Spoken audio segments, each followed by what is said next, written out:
Yes, yes, fight fans, body and mind sports, my people, you are fully appreciated in this round, my guys, my people. First thing I want to say, the sport of boxing is nothing but the wild, wild west, my guys. Expect anything to happen any given time, any given day, any given situation, as we have been getting in this past couple of days leading up to the Last Crescendo fight card that will be coming to us tomorrow in Riyadh, Saudi Arabia, my guys, my people. That card has been taking some major hits, my guys. All working to jeopardize this amazing card here that's been promoted as possibly the best fight card in the history of the sport. My guys, my people. Serious hits that would of course put that promotion into major question. First, that fight card there, it took a hit when Floyd Schofield at the lightweight division to face Shakur for his WBC title. Well, he pulled out of the fight due to a mysterious illness. Now we don't know, what mysterious illness that is up until now. However, he has been replaced. Josh Padley has stepped in. Shakur still on the card, so it's going to be Shakur versus Josh Padley. I will talk more about that situation further along the line in this video, my guys, my people. But let's focus more on the current hit that fight card has taken. Daniel Dubois, the IBF champion in the heavyweight division, to defend that title versus Joseph Parker. Well, that was the co-main event, but now Daniel Dubois is also off the card, my guys. Again, due to a mysterious illness. We know nothing about it. We know nothing about it, except that following further medical evaluation, it was decided that he will not be well enough to continue to go into this fight with Joseph Parker, my guys, my people. And I have to say, this one is a major hit, a super major hit, because this main event here, it rivals, this co-main event for me rivals the main event in terms of fans' anticipation and the intrigue surrounding this fight, my guys, my people. So in terms of anticipation and intrigue, if not equaling the main event, it's somewhere near there. Second place, close second place, my guys. These are the two fights on this card that make this card what it is, my guys, my people. So a major hit that had me thinking, what could they do to save the situation and bring us a fight to take that main event, that co-main event position, and still be a fight that fans are looking for, a fight that would be worthy of that that status there as co-main event. Daniel Dubois versus Joseph Parker was a great matchup. Super great matchup that had a title on the line, had the IBF World title on the line, my guys, my people. So it had me wondering, who are they going to call up as possible replacements, if they in fact had any? And some of the names they were thinking of to replace Daniel Dubois were David Adeleye, Lawrence Okoli, and Murad Aliyev. Let's cancel out Murad Aliyev first. I don't think is anywhere a match for Joseph Parker. Murad Aliyev, I don't even think is in the top 10. So as a matchup for Joseph Parker, not a co-main event. Not co-main event worthy. I don't even think Okoli versus Parker or Adeleye versus Parker is co-main event worthy for a fight card deemed the best in the history of the sport. No way. No way, my guys, my people. Parker and Dubois was a co-main event that could have been the main event of that entire fight card. It is a title fight in the heavyweight division that people are clamoring for. So yeah, we got Lawrence Okoli. I know he is a former two-weight champion, cruiserweight and bridgerweight, but he has just stepped into the heavyweight division. Only had one win, one fight against a very low level Hussein, who he dispatched in just one round, my guys, my people. And then we have Adelaide, who has only fought at British level, Commonwealth level at best, coming off his best win versus Solomon Dakers. So obviously these are not matchups worthy to be co-main event on this, my guys, my people. And I would say total mismatch with Joseph Parker, who to me has the clear advantage in experience, in skill and ability, in achievement, you name it, quality.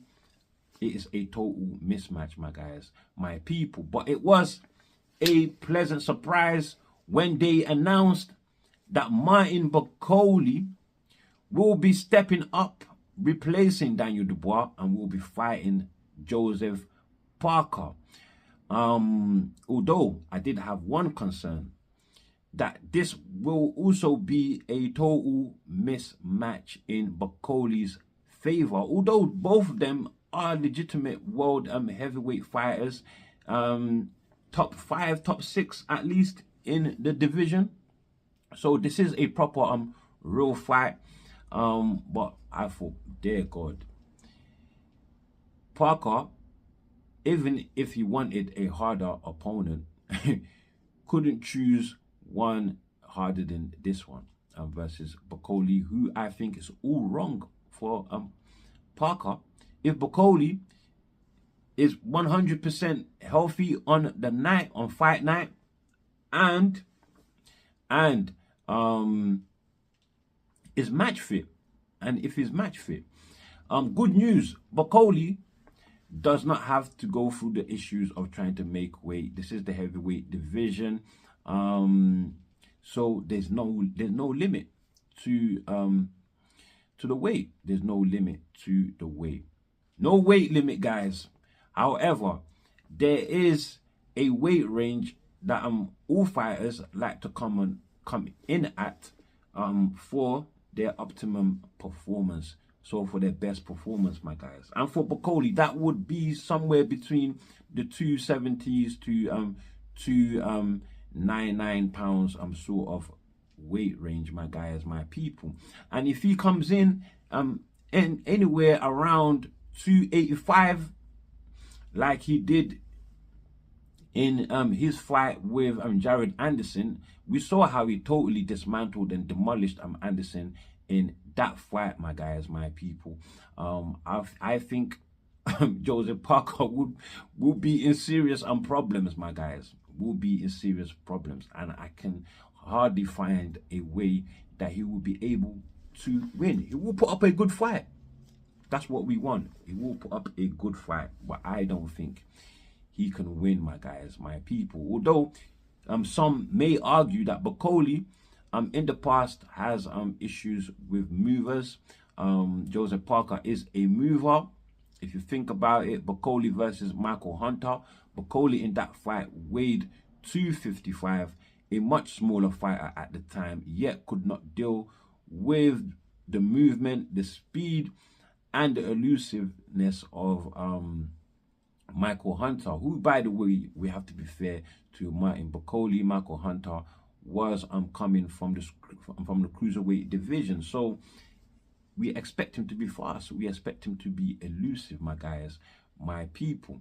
But Joseph Parker is nowhere near as small as a Michael Hunter, nowhere near a mover as Michael Hunter, nowhere near as elusive. Even though Joseph Parker is an elusive heavyweight, I think Bakole tracks him down much easier than he he did Michael Hunter. And Bakole overall is a much better fighter than he was back then.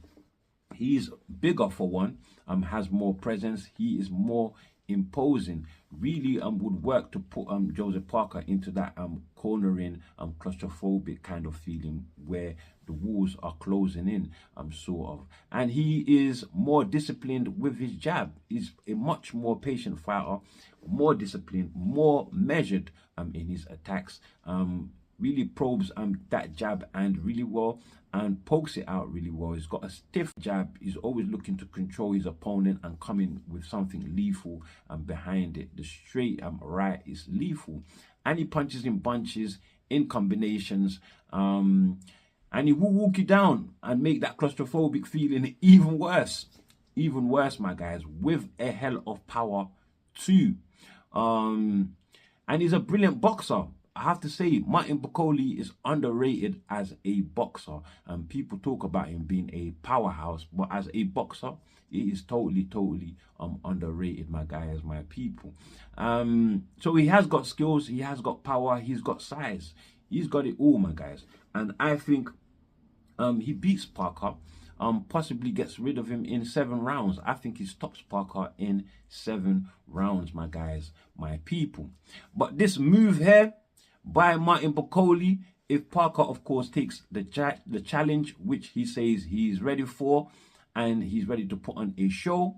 So let's see if this fight actually happens, my guys, my people. But Bakole, well, that means that his fight with F.A. Jagba in May is now cancelled. It is not happening, my guys, my people. That was for an IBF eliminator. However, his fight now with Joseph Parker will be for the WBO interim title, which Joseph Parker currently holds. And if Bakole wins, oh man, that lines him up to be mandatory with Usyk, my guys, my people, with Usyk, who currently holds the WBO, WBC and WBA titles, my guys, my people. Usyk is a unified champion. But as for Daniel Dubois, I have to ask, what sort of mystery illness led him to be pulled out? I wonder, is it another case of cold feet, as I'm assuming what was in the case of Floyd Schofield, my guys, my people? Is it another case of cold feet? Because if they can't find any substantial reason, my guys, then it's safe to say that he ducked Parker. But it could be a strategic duck, because now Parker is out of the way. There's nothing stopping Daniel Dubois from unifying for undisputed with Usyk, my guys, my people, which is what Frank Warren and Daniel Dubois have been looking forward to. It is what they've been wanting after all. So is this a strategic plan, my guys, my people? If Dubois defeats Usyk, again, another one of Frank Warren's plan is to, of course, fight Moses Itauma for undisputed. They were targeting for Itauma to possibly break Mike Tyson's record as the youngest world heavyweight champion. I don't think that will be possible for Itauma to do. However, if he becomes the youngest undisputed, amazing. So I think they're trying to line up Itauma and Daniel Dubois for undisputed. But now Daniel Dubois no longer facing the problem of Parker. He only has to get past Usyk now, my guys, and that would be a bigger fight for undisputed, my guys, my people. So you see the play here, you see the play, my guys, my people. Brilliant play. But if he's not sick, it is a clear duck, my guys, my people. And Bakole, while holding the WBO mandatory, it looks like he may fight for undisputed somewhere along the line too. he has a claim to that status of a fight for undisputed somewhere along the line, my guys, my people, since he's lined up to Usyk. And if Dubois wins, well, he will go on to fight Dubois, I guess. More money, my guys, more money, more accolades, more achievement. But that having been said, let's move on to the first hit that this card took. Floyd Schofield versus Shakur, off due to a mystery illness. In the beginning, we had Floyd Schofield Sr., father, advisor, and trainer to Floyd Schofield, or should I say father, manager, and trainer to Floyd Schofield. Came out with ludicrous accusations that he was possibly poisoned by Shakur Stevenson's massage therapist, that she rubbed cream on him, and that was how he got poisoned. How ludicrous, my guys. And since Schofield was taken to hospital, he was not rushed to hospital because of severe illness. He was driven to the hospital. He was taken. The Schofields took themselves to hospital, and then on being discharged, the British Board of Commission, well, they decided that the fight couldn't go on. And to me, it is the right and humane response in that situation by the commission, to tell you the truth, because you couldn't allow a fighter that is claiming that they're severely sick and just came out of hospital to go ahead and fight. To go ahead and fight. You don't know what kind of worms you'll be opening up in that situation. So yeah, best decision there. But it also highlights that the Schofields have gone through a very, very intricate, web of lies and deceit tricks, to try to get out of this fight, my guys, my people. We're gonna get into that, but let me just say, the accusations of Schofield being poisoned, let's just throw that out of the window. It is not true, because the doctors have concluded that there is nothing wrong with Floyd Schofield. So yeah, it's just a case of a panic attack. Shakur Steven out here, giving fighters panic attacks just over the prospect, the possibility of them facing him. They are so shook of that, my guys, my people. So it's a case of cold feet. They had a panic attack, my guys. Very embarrassing. And Floyd Sr., just in case there are any lawsuits that are to chase him, he has put out a beautiful statement, an apology to be precise, an apology, my guys. And this is what he stated in his apology. Quote, "My apologies for any accusations on my part. The massage lady played no part in Floyd's incident." Massage lady, that is Shakur Stevenson's massage therapist, which Shakur, he said, my therapist is not with me here in Dubai. I mean, not in Dubai, in Riyadh. It's not with him there, so it couldn't have possibly happened. Well, anyway, let's carry on. Floyd Sr. says, "I want to clear that up. As a parent, I didn't know what happened. I just knew people around Floyd touched on him." Touched on him. That sounds so weird. And I pray all individuals can forgive. So now he's asking for forgiveness, my guys, my people. He's asking directly for forgiveness. And mind you, along the way, to reach this situation that they are in now, he has been putting out some pretty damning and criminal accusations, man. Damn criminal accusations.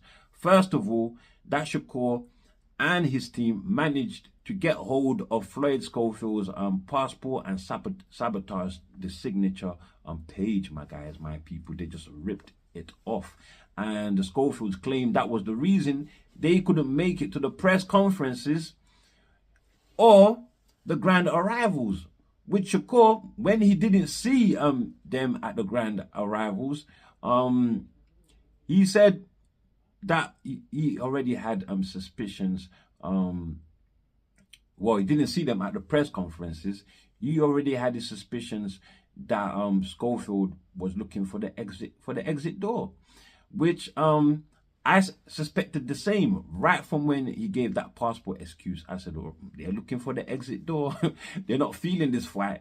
So yeah, 100% correct. They have always been looking for the exit door for a fight that they talked themselves into.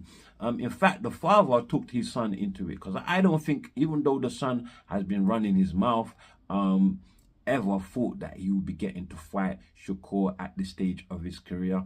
And they both went against their promoters' advice, Oscar de la Hoya, who did not have much confidence in his fighter winning this fight, my guys, my people. Nobody does. Nobody has much confidence in him winning the fight, my guys, my people. So they started coming up with so many ludicrous excuses, accusations to get out of this fight card. Following the accusations of the passport being sabotaged, we also had them accusing Shakur of possibly not being a clean athlete. They were questioning his VADA record, my guys, my people. This is somebody who has never failed VADA. So why? Why the accusations, my guys, my people?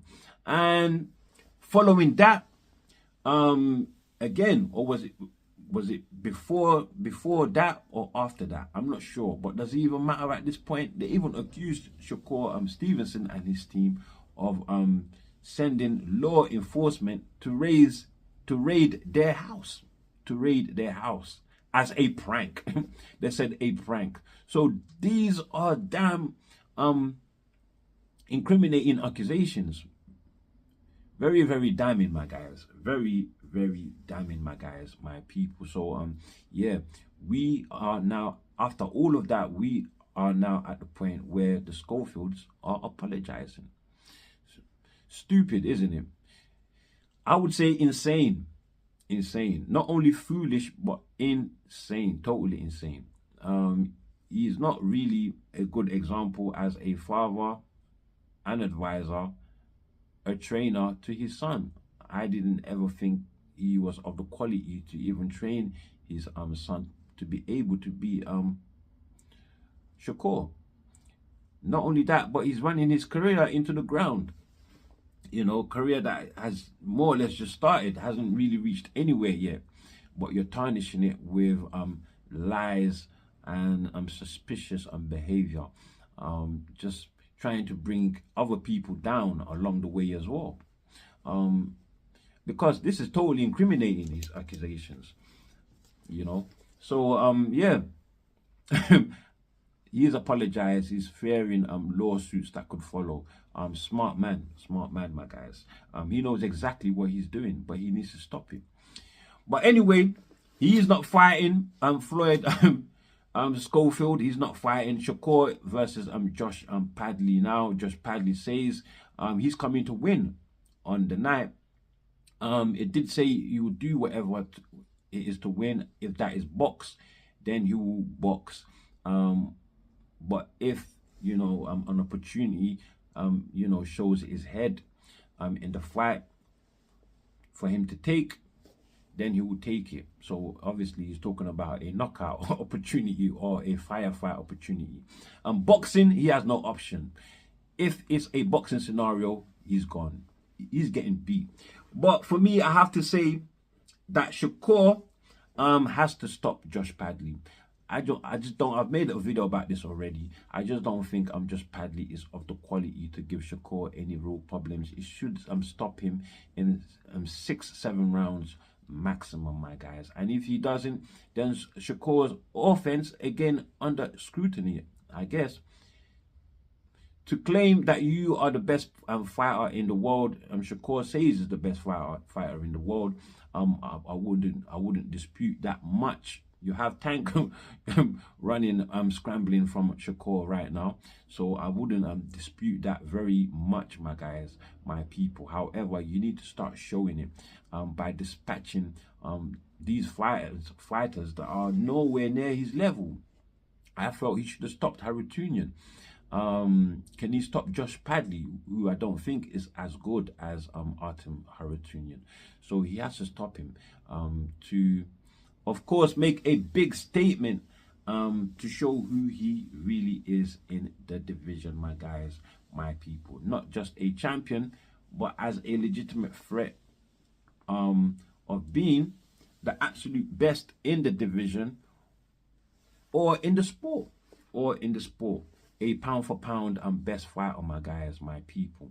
So yeah, with that said, let the show go on, and I'm now wondering whether there are any other dark surprises looming around the corner that will come and try to break down this card, my guys, my people. But I have to say, so far they've done really well to shore up the card and still keep it a card that can live up to what it has been promoted as, my guys, my people. So yeah, with that said, that's all I have for you on this one.